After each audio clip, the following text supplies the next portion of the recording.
पंचकर्म पंचकर्म, आजकल सब जगह एक ही नाम है पंचकर्म। कि कोई पंचकर्म यानी मसाज बोलते हैं, कोई पंचकर्म यानी उल्टी और जुलाब वाली दवा बोलते हैं। तो आखिर में पंचकर्म यानी सही मायने में क्या है? तो चलो जानते हैं आज के हमारे वीडियो में पंचकर्म यानी क्या। पंच यानी पांच और कर्म यानी क्रिया, यानी ऐसी 5 क्रिया जिससे शरीर शुद्धि होती है और शरीर को ताकत मिलती है।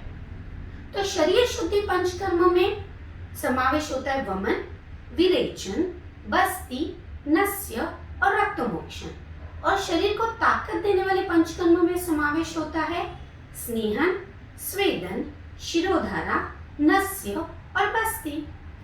आपने देखा हो कि नस्य और बस्ती का दोनों में समावेश है, क्योंकि जिस प्रकार का द्रव्य इन कर्मों में इस्तेमाल होता है, यानी जिस प्रकार का तेल, घी या काढ़ा इस्तेमाल होता है, उससे वह शरीर शुद्धि में काम करेगा या शरीर को ताकत देगा, इसका फैसला होता है।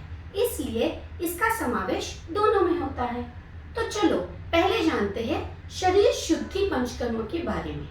आज के वीडियो में हम वमन और विरेचन इन 2 कर्मों के बारे में जानेंगे।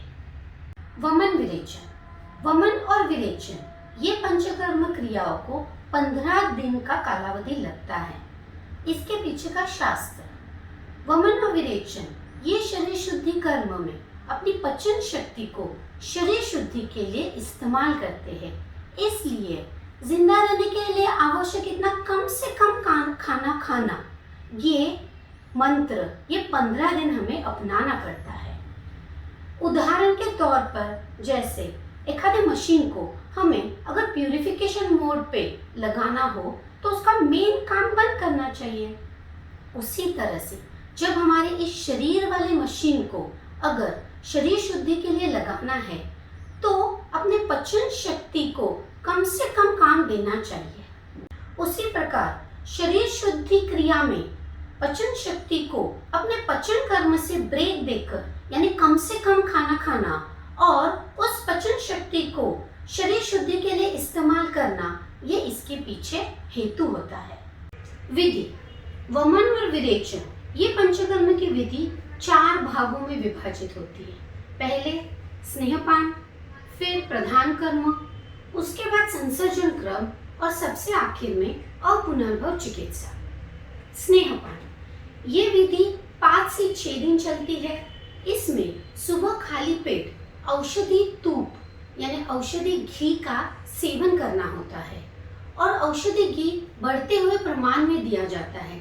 जैसे पहले दिन 4 चम्मच, फिर 6, फिर 8, 12, 16, इस प्रमाण में औषधि घी बढ़ाया जाता है। जब घी खाने के बाद आपको डकार नहीं आती, यानी घी हजम हो गया है, उसके बाद भूख लगे तो मूंग दाल की खिचड़ी खानी है और अगर प्यास लगे तो गर्म पानी पीना है। औषधि घी के सेवन से शरीर के टॉक्सिन्स लिक्विफाई होते हैं। फिर इसके बाद स्नेहन यानी मसाज और स्वेदन यानी स्टीम बाथ दी जाती है। इधर स्नेहन स्वेदन यानी मसाज और स्टीम बाथ का उद्देश्य होता है कि जैसे हमने घर की साफ सफाई करने के बाद कचरा नीचे गिरता है, उसे हम इकट्ठा करके फिर बाहर फेंकते हैं। उसी तरह जब शरीर के टॉक्सिन्स लिक्विड हो जाते हैं तो स्नेहन और स्वेदन से वो पूरी शाखाओं से मध्य में यानी सेंटर में लाए जाते हैं।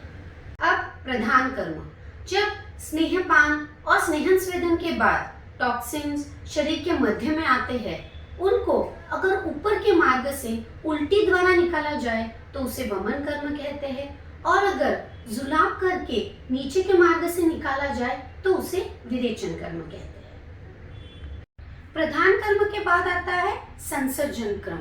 ये 10वें दिन से लेकर 15वें दिन करने की विधि है। जैसे उपवास छोड़ते वक्त हम धीरे धीरे पचन करने को हजम पदार्थ खाना शुरू करते हैं, वैसे ही वमन और विरेचन विधि यानी उपवास ही है।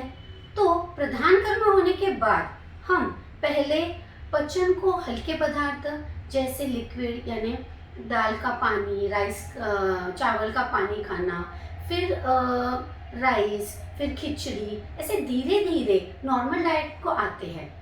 तो इस क्रम को हम संसर्जन क्रम कहते हैं। संसर्जन क्रम के बाद आता है अपुनर्भव चिकित्सा।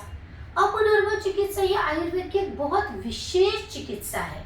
अपुनर्भव यानी व्याधि फिर से न हो इसलिए की जाने वाली चिकित्सा। इसमें प्रधान कर्म होने के बाद आगे 15 दिन कुछ औषधि और सिद्ध घी दिए जाते हैं, जिससे आपकी प्रतिकार शक्ति बढ़ती है और आपको बीमारी फिर से नहीं होती। तो ये वमन और विरेचन कर्म कब करने चाहिए? निरोगी व्यक्ति ने वसंत ऋतु में यानी लगभग फरवरी मार्च के दरमियान वमन कर्म करवा के लेना चाहिए, और शरद ऋतु में यानी लगभग सितंबर अक्टूबर में विरेचन कर्म करवा के लेना चाहिए। और बीमार व्यक्तियों ने कैसे कर्म करके लेना चाहिए और कब करके लेना चाहिए? तो बीमार व्यक्ति ने वैद्य की सलाह लेके ही पंचकर्म करना चाहिए। तो किसको कौन सा कर्म चाहिए, इसके लिए अनुमान ऐसा होता है कि जिनकी प्रकृति कफ की है और जिनको कफ की बीमारियां है, जैसे बार बार सर्दी, खांसी, अस्थमा, डायबिटीज, थायराइड और अलग अलग त्वचा रोग जिसमें से पानी बहता है, जैसे एक्जिमा, सोरियासिस, तो इन लोगों ने वमन कर्म करवा के लेना चाहिए।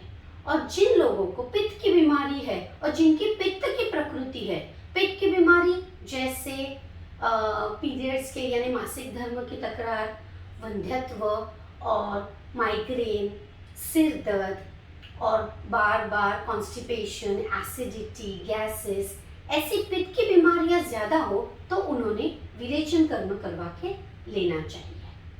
तो ये पंचकर्म के फायदे क्या है?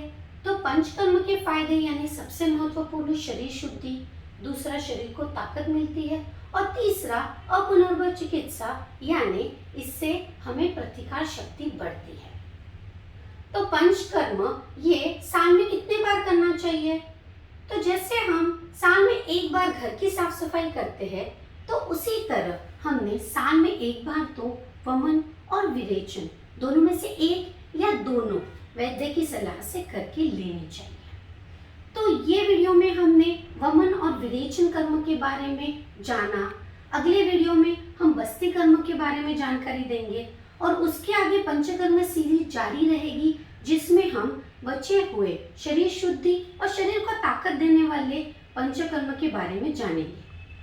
तो पंचकर्म सीरीज के अपडेट्स मिलने के लिए आप हमारे आरोग्यम आयुर्वेदिक क्लिनिक चैनल को जरूर सब्सक्राइब कीजिए, बेल बटन दबाइए ताकि आपको नए आने वाले वीडियोस के बारे में जानकारी मिलती रहे। हमारा वीडियो ज़्यादा से ज़्यादा लाइक और शेयर कीजिए ताकि ज़्यादा से ज़्यादा लोगों तक पंचकर्म की जानकारी पहुंच सके। तो अगले शुक्रवार तक stay healthy, stay blessed. Thank you.